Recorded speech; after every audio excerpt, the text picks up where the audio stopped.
Okay, I think we are live. Welcome everybody to the Node.js release working group meeting. Um, Before start, does anybody have any announcement? I have one, just the Node. Actually, there are two. Node.js 23 went out yesterday, and also Node.js 22.10.0, the last release before the LTS. Also came out. So please check it out. And possibly this will be promoted to LTS at the end of this month. Anything else? So please put your name to the minutes. I'm going to chat to send the chat uh, here. Okay, someone did that already. Um, Okay, we go as usual to the agenda. We have the first item in our agenda is the Node.js releasers health issue 1036. Basically, I wrote this issue. We are doing a security work in the security team. And we have investigated that releasers has a lot of access to sensitive files and to sensitive resource of Node.js organization in general. And we have some of them that were not active, and um, we have proceed with the offboarding of Brian English, Danielle Adams, and Bethany Griggs.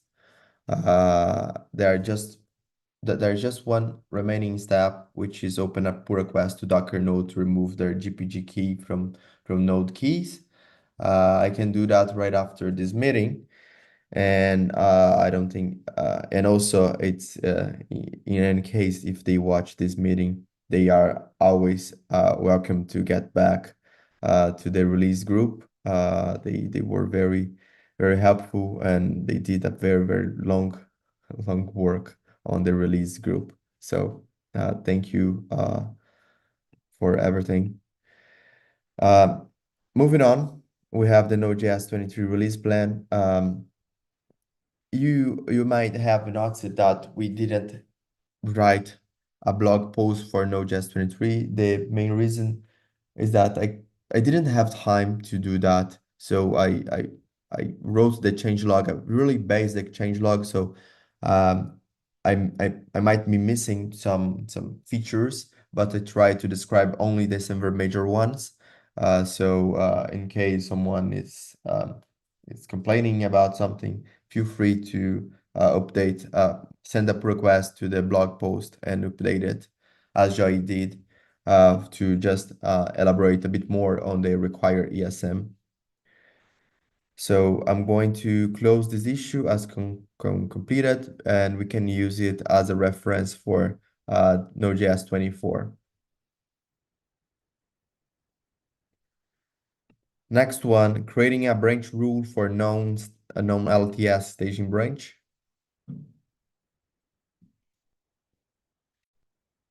Do you have any update on that? Um, I don't think so. Like the next step is to have someone actually do it and volunteer to do it. I don't know if someone volunteered, but uh,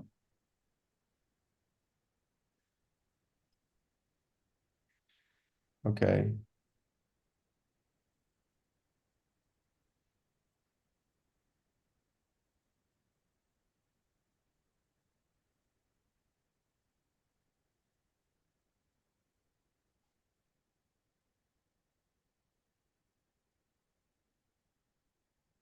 And okay. Then we have the release plan for 22. Uh, and Richard will perform the LTS transition at the end of this. Yep, yep, I'm still okay to do that. So that will happen on the 29th. Okay. Um, I have just not seen that we don't have a release plan for 23. Mm. Let me create that right now. Let me copy the 22 as usual, 23, and So right now we have 4 release lines to yes, we have in case of maintain. security releases, yes.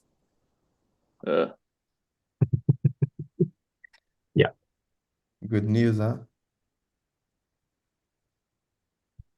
And I believe that this will stay for a long time since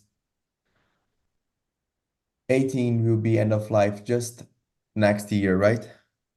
18 Only. will be end of life in April, and uh, 23 is end of life in June. Mm. Is that right? May, June? I May. can't. Yeah, I yeah. mean, 2023 is a non-LTS release. So, once 24 comes out, Mm-hmm. 23 very shortly afterwards goes sent out. But yeah, I mean, 24 would then be the replacement. So we're not exactly cutting down on the releases, but I guess it will go down to 3. Will it? No, it will still be, yeah, after 18 goes out, it'll be down to 3 releases. It'll be 20, 22, and Mm-hmm. 23/24. Okay. But yeah, I mean, that's part of the reason that we, a while ago, we cut the active maintenance phase of long-term support to a year rather than 18 months to try and make, well, whether it's been successful or not is another question, but yeah, just to try and reduce the amount of work needed to support the older release lines. I think like that means that the end of life of 18 would have matched the promotion of like the creation of 23 if we It decided will match to exactly shorten it. 24. Yeah, yeah. Yeah. And I did some math, and we all know that Node.js 25 and Node.js 26 will happen in 2025 and 2026. So I think we need to stop there and do not release two major release anymore. Anyway, let's move on. Uh, I have just wrote the issue for the release plan for 23.x, and I will include to the agenda. And for 22, I think we will have a meeting after the LTS promotion, so we can, so in case you want to volunteer to perform LTS releases of 22, please do. That will happen. That will help us a lot. And I think that's it for 2022, right? Okay. Yep. Now issue number 999, which is weird. Onboarding Ant1 release as a releaser. Uh, Um, yeah, given that he's done 2210, and yeah. I'm not aware that he ran into any problems promoting the release and stuff. I mean, the blog post was a little bit late, but I guess that's because it needed fixing up. But I think he's got all the permissions he needs. So I Mhm. get the feeling that we could probably close that off. I'll double check whether there's anything else on the list. But the last thing I'd left it on was the GPG key, but I believe that's been PR'd into all the lists, uh, including the release of keys repo and the Yeah, it Docker. was already Yeah, included on Docker node. I'm looking to the history, so I yeah. think it was concluded too. But yeah, I'll look after this meeting, and I think we can close it off now because I believe, having done a release, he must have the access he needs to do Yeah. it. Okay. Um, And we thank him for getting that release out the door.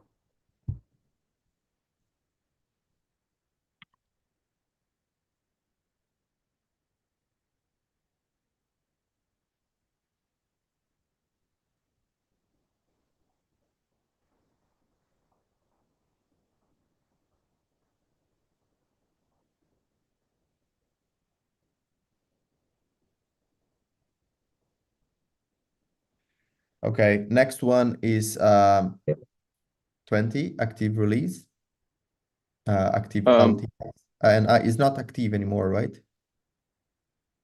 Oh, I can't remember the exact date. It's sometime this month. So yeah, it may have switched now to maintenance, or it may be in the next week or so. But yeah, uh, it by the time the next 20 releases out, it will be a maintenance release, I'm sure. yeah, 22. so it's marked for the 22. Yep, 22. I think we can also ask to the official Node.js account to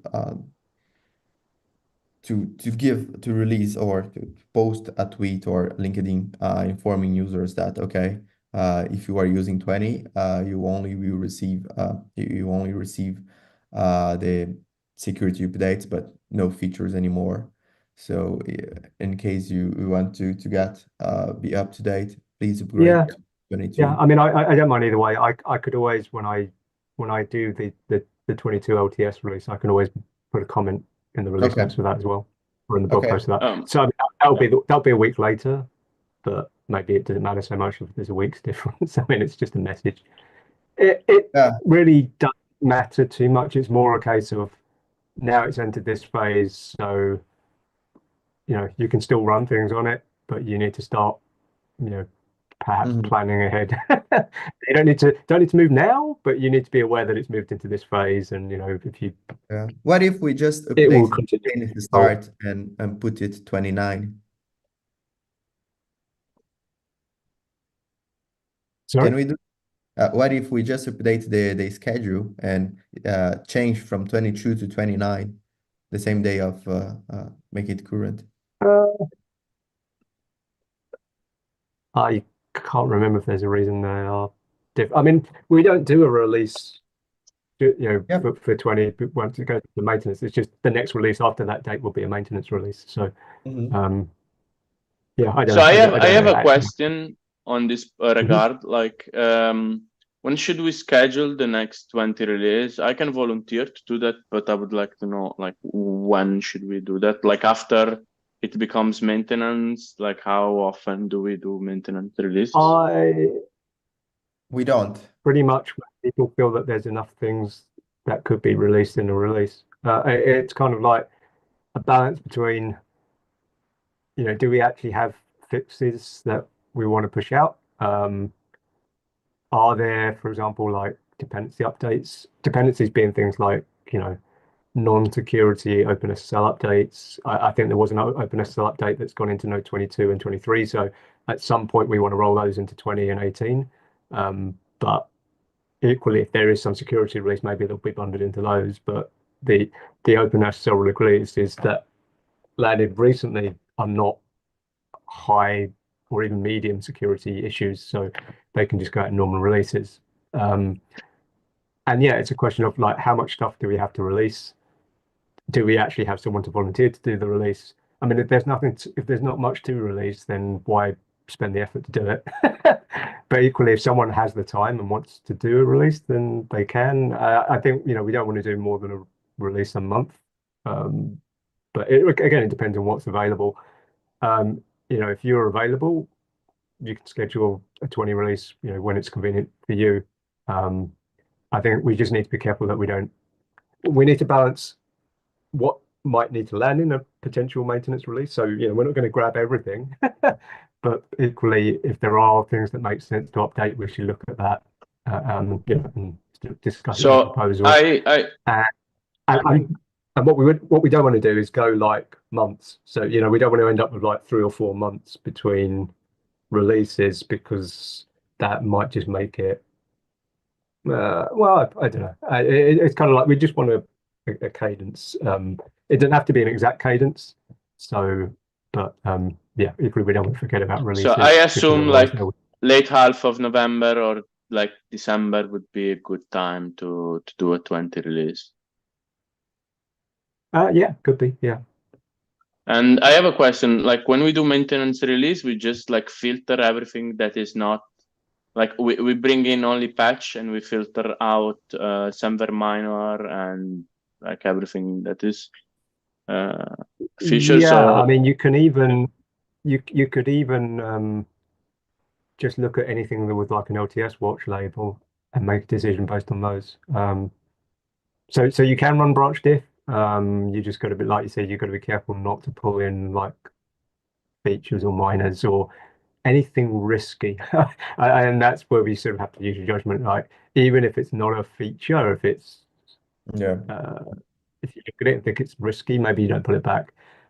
Traditionally, for example, a lot of the performance changes we've kind of not dropped into a maintenance release because even though it's like it shouldn't really change the behavior, it should make it faster, but then you're not sure as maybe something out there is sensitive to the performance characteristic where, there's some other bug in there which gets exposed more because now things are running at a different speed or So in actually terms of without even considering. workflow, like you create the change log with the branch diff, and then you cherry pick manually like the few changes that you want to bring in. That would make more sense probably instead of running Yeah, the I mean you can automated run branch things. diff to see what's eligible, but it will probably be a long list of of things.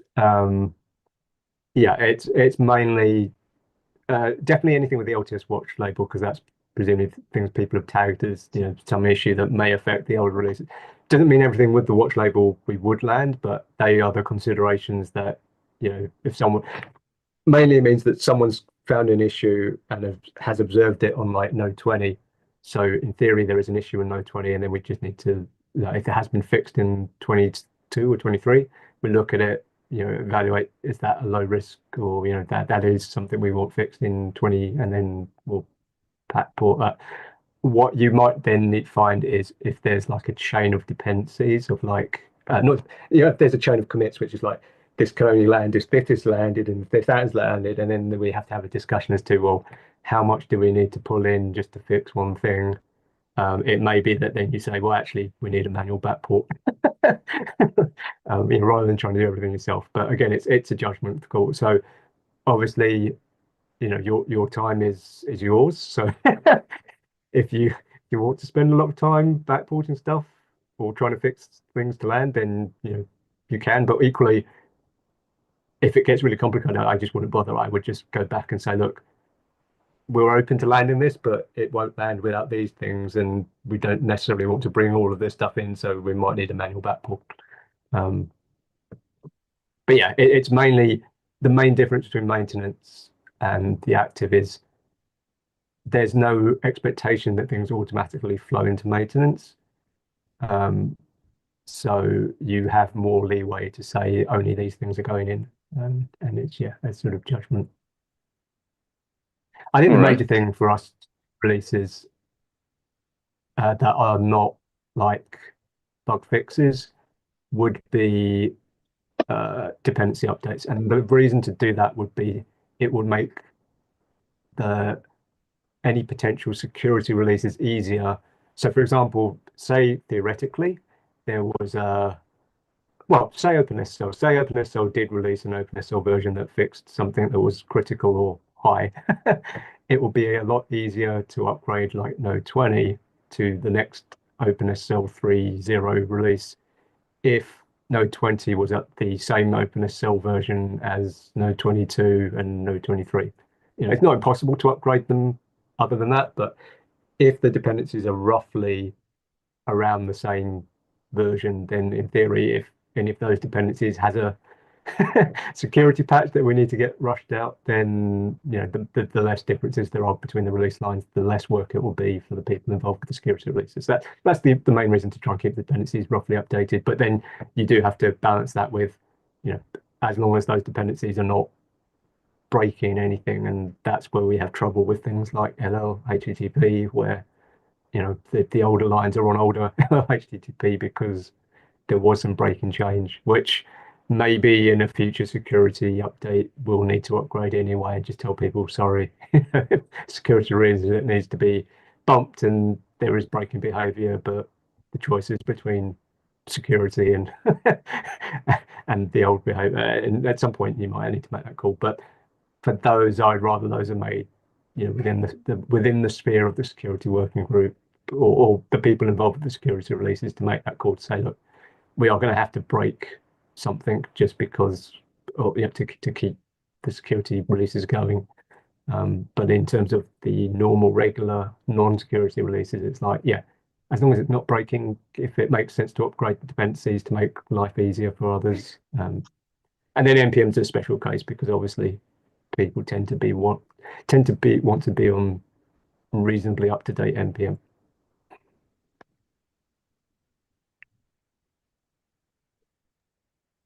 All right. But yeah, I mean, if you start working on it, just ask in the channel if you have any questions. All right, great, thank you. Yeah, my suggestion is just to include pull requests that you are comfortable with, and obviously the ones that has a good baking time at LTS branch. Moving on, we have release plan for 18. I don't think anyone is volunteer to do it unless we do a secret release. So I don't think we will have Yeah, I'm not going to commit to a date yet, but I think probably will be worth doing one just to pick up like the OpenSSL update, but that can wait for a week or a couple of weeks because they've only just got out in the current releases. Yeah. So I'm checking yeah, if we will have a secret release anytime soon, and in case of it, I can include the OpenSSL one. As far as I know, there is one bug fix, I think, on the 18 staging branch, which is one of those. It would be nice to get that out, but I don't think we need to cut a release specifically for it. I think someone was kind of saying hopefully before the end of the year, but again, it's like it's that, and then it'll be any dependency updates, and it probably does make sense to do one, but it doesn't have to be right now. I think it's been a while since the last 18 release anyway, so yeah, it might be time for a dependency update, but yeah, it'll be when people have time, and possibly can wait till next month or something. Or like you say, if there's a security release, maybe we just roll everything up into that. We already covered 22. Yes. Right. I might be able to volunteer for end of November. I think after the transition, when we're gonna start like a monthly cadence, right? Yep. Yeah. So yeah, the LTS will be on the 29th. So yeah, probably mid-November, end November would be around about the time, depending on what's gone into current. Right. For that. So yeah, that would be yeah, if you've got time around then, that would probably be ideal. Okay. Yeah. Right. Thanks. Anything else? Nope. Moving on to Node.js CGM repository, we have the Node.js latest CGM results. We all know what we are talking about. Basically, I open up request to drop MIME and Jest, and then the maintainers appeared and they fixed the issue. So I think we need to be a bit more proactive on this sense. And my suggestion is to close this issue, and actually this issue, I think we will never close this issue, to be honest. CGM will be always something difficult, but we could establish some patterns, and some bugs that I have fixed are just because the library changed the way they run the tests, and they forgot that they put npm command for Node.js. So we could see if that's still the case and open pull requests. I can volunteer to open pull requests to those repositories to include a test. Whenever they change the npm run command, the test will break, and there's a comment, okay, please inform Node.js users, please update the lookup JSON to the new test command. I mean, Yes. I was going to go. No, I was just saying that I will have some bandwidth to work on CGM, because in Hero Devs we need to set up a similar tool for testing our internal Node version. So I will probably have somewhat bandwidth to upstream the changes to CGM in the next months. So if you have the chance to run a new stitching for 22, which is the next LTS, and see the errors, that would be great. No, not see the Well, error because I'll there probably will hit be. that when we get back. Yes, yes. I mean, just list the modules that are failing, but not because of environment issues like out of disk or out of memory, but the ones that are seems to be really package fault, and then we can ping the module. If they don't respond, we attempt to remove the module, and then they will respond. So I think biggest challenge we always have is like flaky. Well, flaky is not the right word. Test failures where we're not sure if the test failures are real failures or not. The other problem you mentioned about like changing the npm like scripts or commands, that's possibly something we could maybe put some automation in, because presumably that would just be plain broken rather than broken sporadically on platforms. So maybe that's something that we could even put onto like a GitHub Actions run or something that's like consistent and sort of running regularly. That if this thing just plain doesn't run at all, then it's broken on such a fundamental level that we should be able to perhaps open issues automatically to say you need to investigate this. That's different from the some test has failed and then someone needs to spend time working out, is that test failure because something's changed, or is the test is flaky, or something like that. So we're always going to have, like I say, each difficulties judging failures in situ if it's like an actual test failure. But if it's something more fundamental, like the module doesn't even install anymore, or the script isn't there, then presumably those are things we could somehow detect. Yes. Someone would still have to spend a bit of time working out how to do that detection, but presumably that is something that we can fix. Whereas the other thing is more a case of, it'll be great if we could get into this like wonderful position where it will pass all the time, and then anything that failed is something to look at. But we know that that's always been an issue.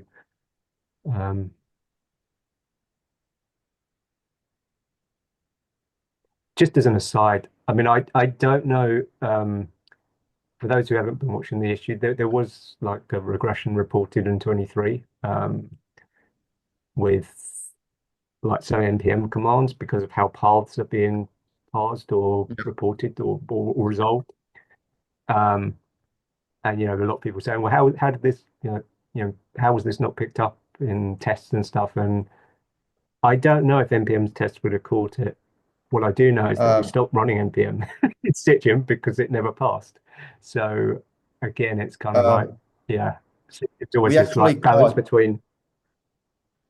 we actually caught that before the release, and we know that this will warn. And Joy's suggestion was to because in the npm library they have a try catch.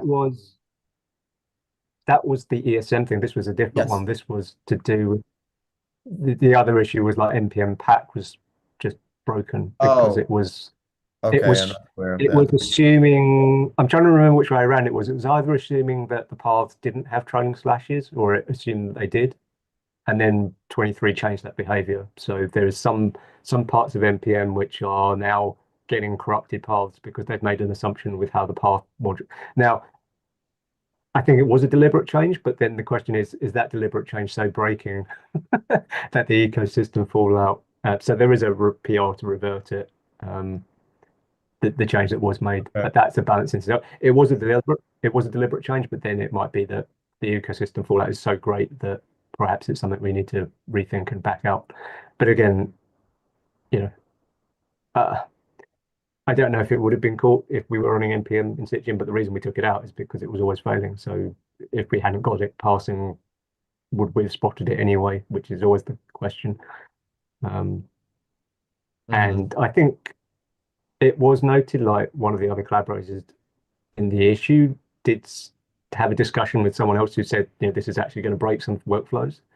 But I think maybe because it was a discussion in an already closed PR, it probably had less visibility than had it been a new issue. So, it went out in 23. It was discussed prior to that, but I guess there was a lack of awareness in the wider, amongst us or amongst the people that reviewed like the proposal. And to be fair, there was lots of stuff in the proposal, so it's one thing that was missed. But again, it's easy to say, how did this get through testing? But the testing is a balance between, what we can run through the test things and what we can run in a way that isn't just causing more work. Because if it's failing all the time, then what are the chances we would actually spot it failing in a different way to how it was failing before? Yeah, I think that's right. That's the issue that Rose posted into the chat. Okay. But yeah, no, I don't think I don't think anyone's particularly to blame for that. It's just a reality of, we have stuff in Sitgem, but then we've had to take a lot of stuff out of Sitgem because of the state of, if it's persistently failing, then it's not actually providing value. So I think there is a PR to try and put NPM back, but it wasn't passing the last time we ran it through the CI. So again, it's like, put it back, it'll be in exactly the same state as it was before we took it out. The bigger problem is also that Sitgem should, in an ideal world, I know we're far from that, but Sitgem should be running for every PR, right? Like, so we would have got this, right? So NPM would be running on it, right? Yeah. But anyway, I can't remember if that PR was Semper Major. If it was Semper Major, I think we were supposed to run Sitgems on every Semper Major.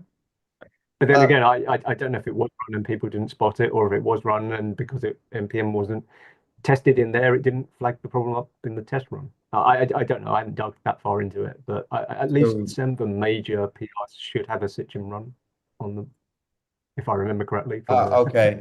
For Semper Major pull requests, I don't know. I think we don't have a policy to run Sitgem for Semper Major pull requests. We do have it for Semper Major proposals, but we expect that Semper Major will break people because of the amount of pull requests that contains breaking changes. So Sitgem, I always run Sitgem, but to be honest, the maximum I can do is to open issue before the release to inform, okay, Node.js 23 or 27 will break you because of this, and this is a stack trace. So this is what you can do to prevent that before the release.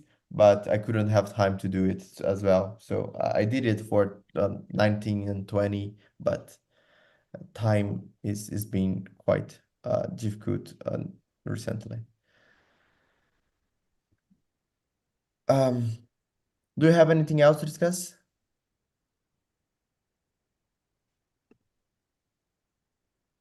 One thing is, sorry, go ahead. Okay. Go ahead. One thing is that we know that we need to seek for a few volunteers from Node.js releasers. I feel that we are a bit the team is too small and we are not able to handle all the releases without getting without being overwhelmed anytime soon. So I believe that I think TSC is already aware of that, but we need to expand that to the collaborator scope. And I know that there are 2 volunteers for that. Currently Gorgon, but he's not a Node.js member yet, a collaborator yet, so we need to wait. And the other one is, let me remember the name.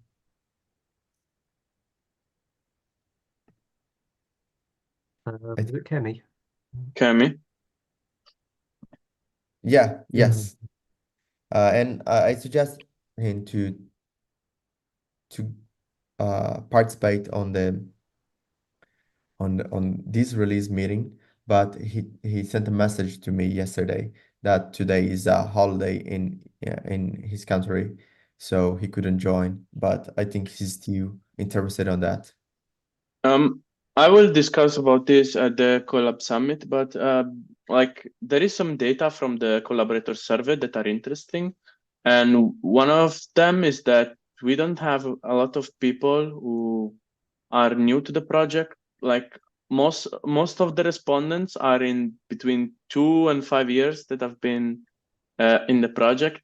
This also means that it's less likely if someone was not interested for like a long time, probably will, I don't know, not be interested in releasing, and we don't have like fresh people coming in. So I think that the issue lies somewhere else instead of like just us struggling to find volunteers. That because we don't have new people coming into the project that we can like pull in the working group. It can be many factors, like changing, improving performance by changing things from JavaScript to C++, which reduce the knowledge of the amount of people that know C++, for instance.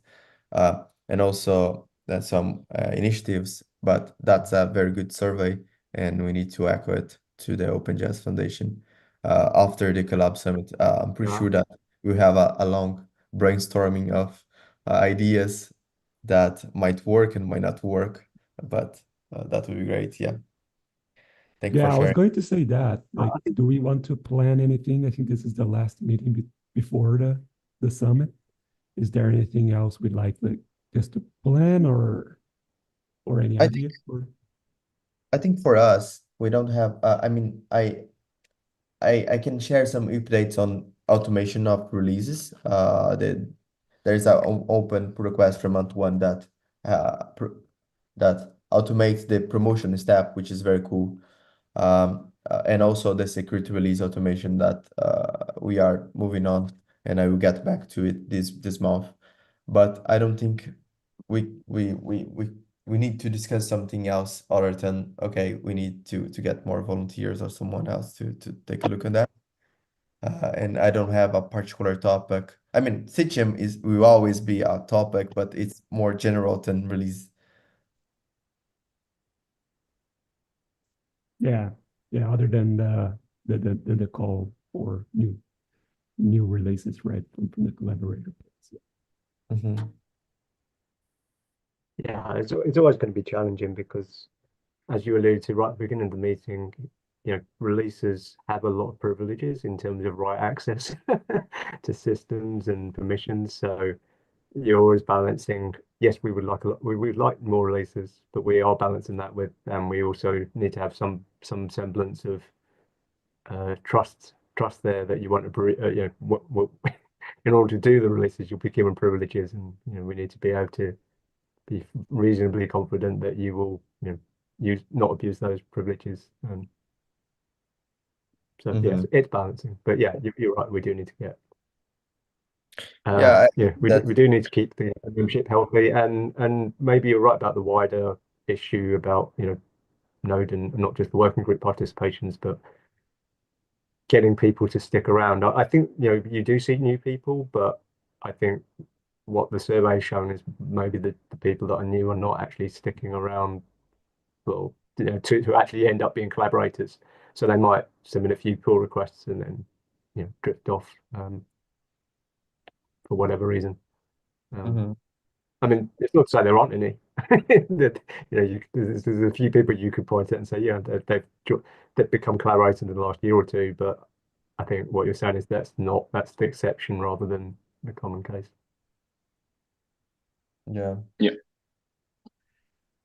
Okay then. So I think that's the end of our meeting. Thank you everybody for joining.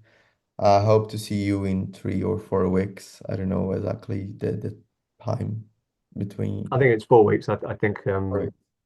I think to avoid clashing with the security, is it the security working group meeting that has the slot? Yep.